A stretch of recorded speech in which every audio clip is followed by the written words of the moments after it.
About 30 years ago, I had a conversation with my older brother, Carl, about the fact that despite possessing every material thing I could possibly ever want, I didn't have peace. I didn't really have God in my life either, though I didn't fully understand that at the time. I felt perpetually stressed and dissatisfied, though I didn't know why. Obviously, I had taken a wrong turn somewhere along the way.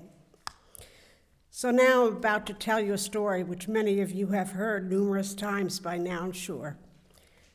My younger brother Bob used to tell me to save everybody a lot of time by numbering my stories and just saying the number instead of repeating the whole story again and again.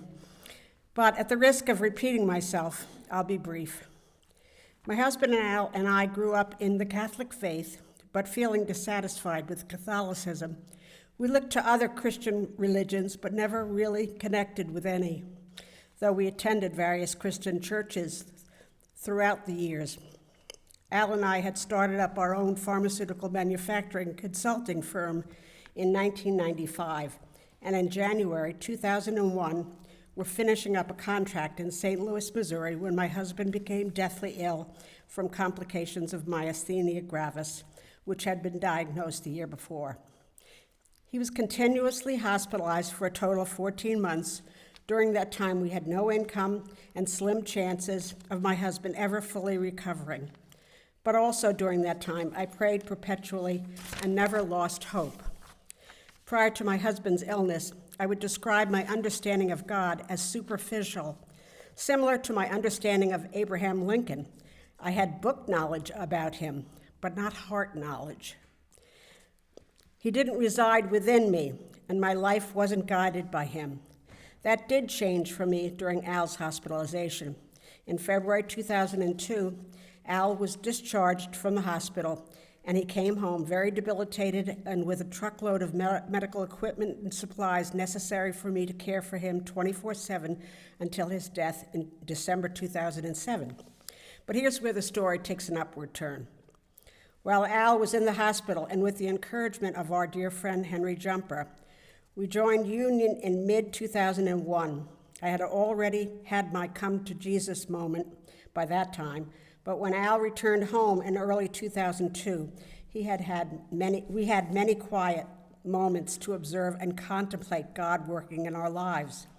Having had so much ripped from our lives helped us both to understand what is important and what is not. Despite all that loss, those were the happiest years of our 43-year-long marriage, amazingly. We both finally experienced peace. During Al's hospitalization, I read a little book entitled Secrets of the Vine by Bruce Wilkerson numerous times, and I couldn't help but draw a comparison between what had happened to us and what Jesus said to his disciples.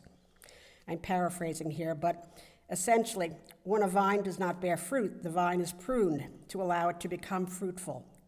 We clearly had been pruned. Had those traumatic events and all that loss not happened as they did, we would never have come to the realization that God truly loved us, wanted an ongoing, everyday relationship with us, that he wanted us to unconditionally trust him to provide for our needs, that he wanted us to allow him to guide our journey going forward. We did put our trust in him, and he never let us down, and hasn't since. On top of all that, he sent his only son, Jesus Christ, to serve as the example of a perfect, godly human who ultimately would be crucified on the cross to redeem our imperfect souls. Some people merely require a nudge from God to change their course. Others, like my husband and I, well, let's just say we needed to be hit over the head with a baseball bat. But we did get the message, I assure you. I have so many reasons to give thanks to the Lord, for he is good. His love endures forever. My dear Lord, with all of my gratitude, I pledge my life to you.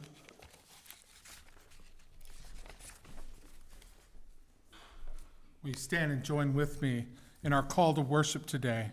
Psalm 107, 1 through 9. Give thanks to the Lord, for he is good. for his love endures forever. Let the redeemed of the Lord say this, those he gathered from the lands, from east and west, from north and south. Some wandered in desert wastelands, finding no way to a city where they could settle. Then they cried out to the Lord, and he delivered them from their distress. He led them the right way. Let us give thanks to the Lord for his unfailing love and his wonderful deeds. For he satisfies the thirsty and fills the hungry with good things.